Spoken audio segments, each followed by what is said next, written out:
Lichnikov will take the face-off with Nick Ram. A stalemate into the corner now, picked up by Burke, trying to feed it off the glass, off of the shoulder of Schubert there, and Danbury will work their way towards the red line. This one will trickle back across. McCurdy will have to collect. Brings it behind the net, feeds it off the boards here for Burke, and he'll bring it up ahead for Harrington. Dumps it off. Lichnikov leaves it for Davis through a pair of States. Quick shot, this one off the netting, and they'll finally blow the whistle here.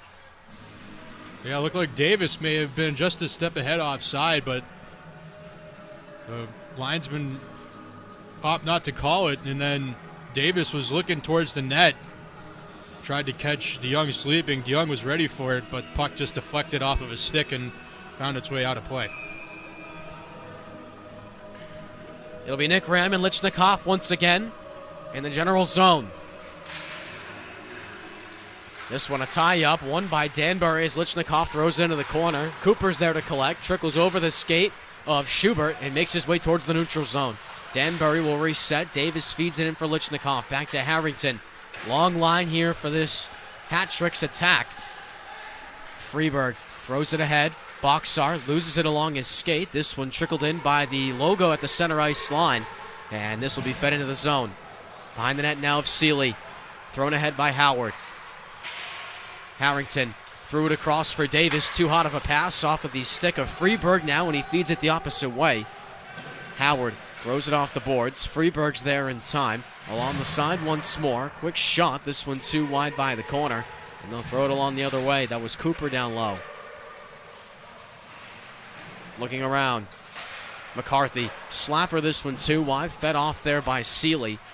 This is Schubert now. Boxar heads to the bench. Line change here, impeding for the Generals. Shot wide and gloved up by Seeley, and he'll make the stop with 16:20. Pre-game, they had a pitchers-only infield warm-up session. It was accompanied with Jerron Watts-Brown, Ryan Brunning. Randall Perrin made some appearances at shortstop, and Dylan Ryan broke out the fungo. It was hitting ground balls to the guys, but for a bunch of pitcher-onlys, it was a pretty impressive performance out in the infields. I managed to get on as well to field a couple of ground balls with them, and I was quite impressed with what they had to show out in the middle parts of the infield, turning two a couple times. I was going to ask, Brett, how did you know about this? You were actually out there on the field with them, and I heard that you didn't miss a single grounder. Now, about those throws, were you making them over to first base or just tossing them in to home plate? So I made one appearance at shortstop, 1-for-1 with a ground ball. And I made the turn to Brunning, I believe it was. And I made an appearance over at first, caught one from Randy Perrin. So I didn't miss one, even though it was one ground ball. And Brendan Jones is retired for strike three swinging. Eddie Curley gets out number one on a K, but he's still got that runner in first. And Joel Lara. Well, the thing about working those the pitchers kind of working in the infield, just trying to get them out of the PFPs, which they're pretty much used to. It's just fielding your position at the pitcher's mound. So kind of putting yourself at a different position might just give you a little bit more energy and just try and show that this is something that you could use and bring over to the mound. Not exactly why pitchers are always usually shagging fly balls in most situations during batting practice, just trying to get them loose, I guess, but just a fun fact regardless, I guess. The 1-0 down in the dirt and inside. Reynolds a bit suspicious over at first base on that first ball to the 4-hole hitter now in Rosales. He caught it and took a hard stare over to Lara. Here's the 2-0 pitch from Curley. Fastball, and this is driven deep out to left field. On his horses is Studley. He makes the catch by the warning track, and Lara will retreat back to first. Great heads-up play there by Jake Studley on his back foot. And it's out number two now for Curley, still in the gym with first base occupied.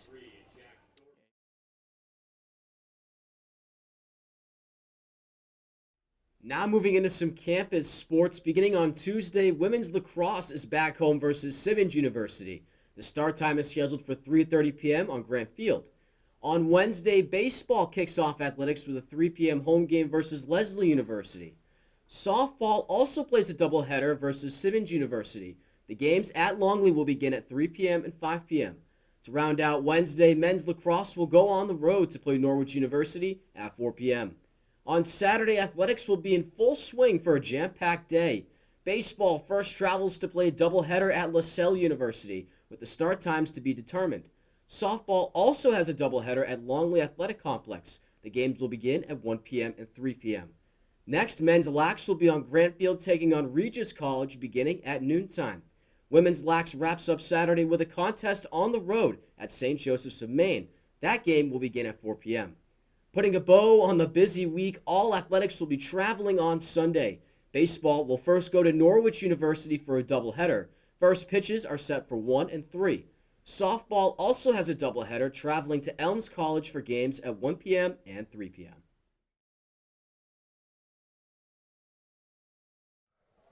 Top of the fifth here at Dodge Stadium. We apologize for the technical difficulties just there. Not sure what happened, but we are back live streaming here at Dodge Stadium. 11-3 the score between the Rocks and the Sea Unicorns. Eric Ramirez at UMass Dartmouth will step back in. And joining us now live here in the broadcast booth, Wheaton College pitcher and reliever this season for the Brockton Rocks, Zach Cleesis. Zach, first of all, thanks so much for joining us here. Yeah, no problem. Pleasure to be up here. So, Zach, let's start off with your time in Brockton this season at Campanelli. What's it like playing for Coach Garza, Coach Aaron, and being with the guys all day out in the bullpen? It's a lot of fun. This is my first year playing in the Futures League, playing Brockton. We're having a great time. Coach Garza gets the best out of us. Play to win. Couldn't ask for anything else.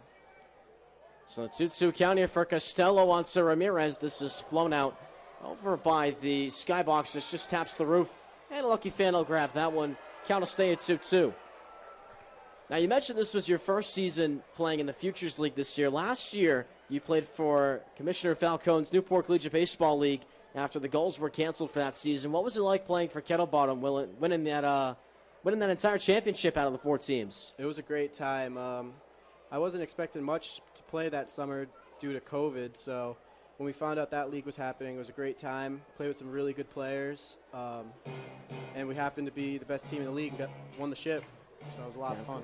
Of course, you played with Ramirez, who's up to the dish right now. He was NCBL Defensive Player of the Year. The 3-2 pitch from Costello on Ramirez, and he gets rid of him for out number 1. So Ramirez goes down swinging, and now it's up to Tommy Lapham with 1 out to get things rolling.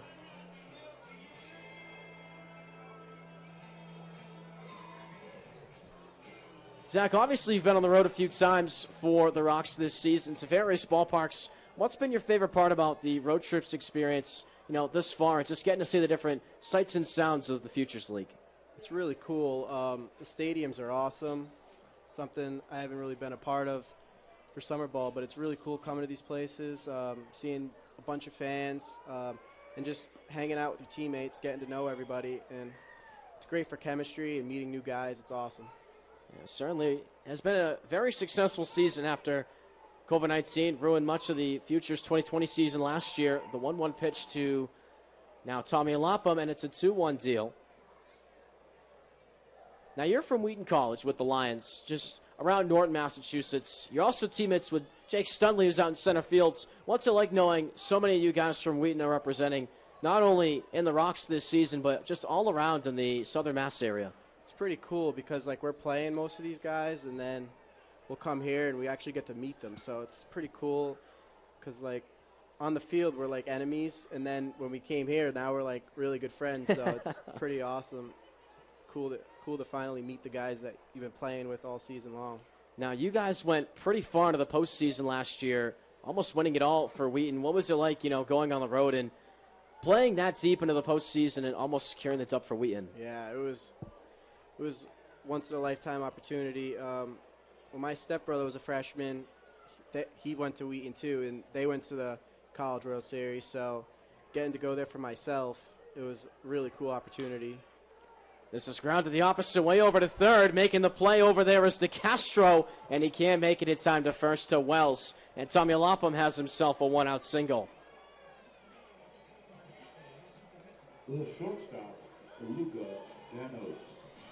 So obviously you're playing under Coach Pod at Wheaton. What's it like playing under him, knowing he has such a amazing reputation in the NCAA Division III world and such an awesome record as the Wheaton College head coach. Yeah, I couldn't think of a better choice of where I went to school. I'm really happy I chose Wheaton. Coach Pavelski works really hard all year round for us. We just come to the yard every day, work hard all winter, and just great atmosphere over there. So it's nothing compares to it. 1-out pitch here from Costello onto Danos. This is popped up. This looks like it's going to get into foul territory, potentially just over the net and out of the reach of Keefe, and it's a 0-1 count to start things out for Danos. He's now host of Spain and Fitz on ESPN Radio, but before he went to ESPN, he was a big country music star. So, of course, Jason, well, that was our easy first guess just to get us started because just knows some people in country music. I know of some people that know of people in country music. So we're both kind of getting into this music genre of connections that we don't really have, that many. So we wanted to kind of start off with we just know Jason, so that's the exciting thing that I have coming up, because I said to Jess, I'm like, man, I just want to do something that's not sports related or baseball related. And we both love country music. So I'm really excited. It's going to be like a fun little podcast for the side. And I think it's going to be almost every single week or every other week. We haven't really talked about it. So you really got the exclusive on that, Brett. Yeah, certainly. Thank you. That's amazing. And I got to witness one of your other episodes as well. I believe it was Bottom Line Baseball with Darryl Strawberry. For those who don't know, big player for the New York Mets in the past. What was it like talking to Darryl and just getting the inside scoops from him? Darryl's great, right? Definitely a great person, a great knowledge, and to hear what he's up to now, right?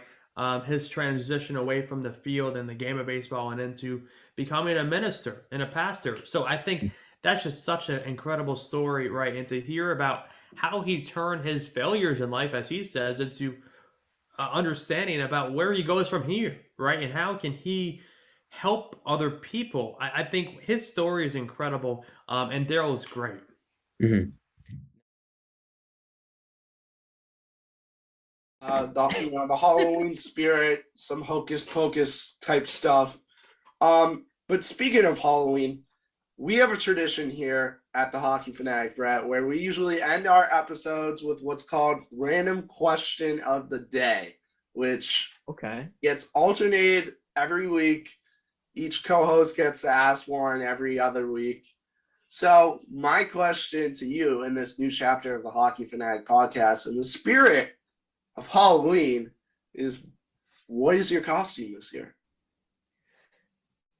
Do you have a costume? Mention this, and it's the I do, and it's literally the perfect timing to say it. I'm going as Mark Stone, right, with the Knights, and my girlfriend is the Stanley Cup.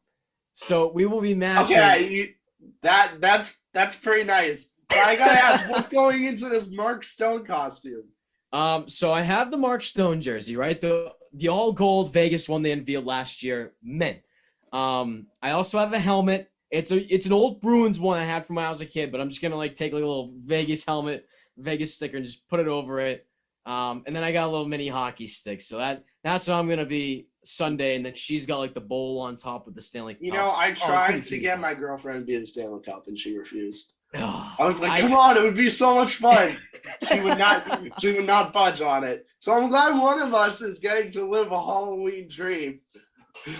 Yes, sir.